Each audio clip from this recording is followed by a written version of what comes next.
Bom dia, pessoal. Quem fala é Carol Luchetti, analista-chefe da XP Investimentos. Esse é o Morning Call do dia 5 de junho de 2019.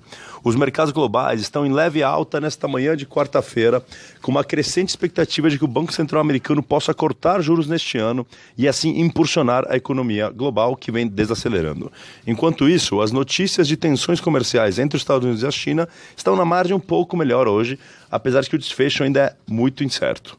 Em discurso ontem, o presidente do Banco Central americano, Jerome Powell, deixou de ressaltar pela primeira vez a necessidade do Banco Central ser paciente em relação a qualquer decisão de taxa de juros e disse que o Banco Central americano está monitorando as consequências da guerra comercial de perto e vai reagir conforme achar apropriado para dar sustentação à expansão dos Estados Unidos. Esses comentários vêm um dia depois de que o presidente do Fed de St. Louis disse em um discurso que o corte de juros pode ser necessário em breve nos Estados Unidos, o que deu sustentação aos mercados. O ponto aqui é que um potencial de corte de juros nos Estados Unidos daria sustentação ao crescimento, seria bom para apetite a risco e, portanto, para mercados emergentes como um todo, levando uma queda do dólar também contra as principais moedas. Indo para as tensões comerciais entre os Estados Unidos e a China, elas seguem elevadas.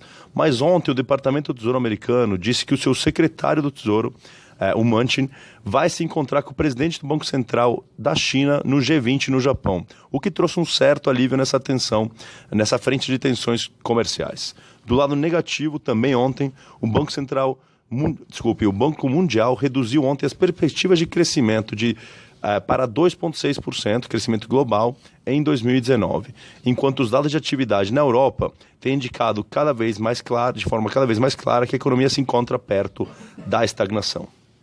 No Brasil, a Comissão Mista de Orçamento colocará em votação hoje o crédito suplementar de 249 bilhões para que o governo possa cumprir a regra de ouro.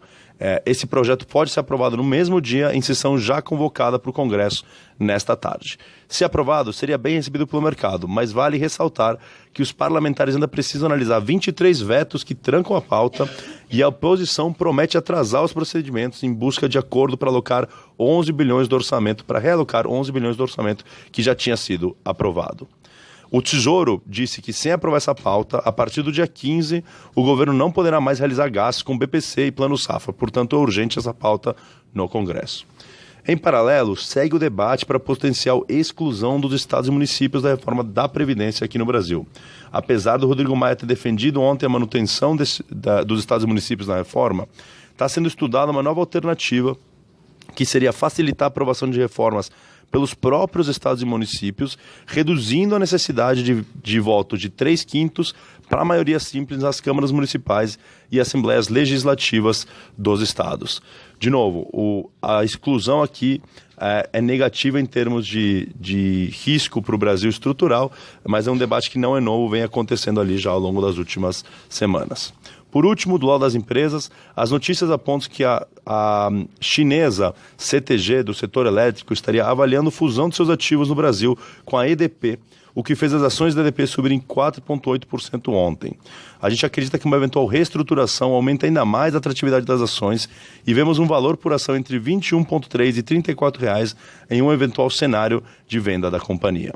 Basicamente é isso por hoje. Qualquer dúvida, estamos à disposição. Um bom dia e muito obrigado a todos.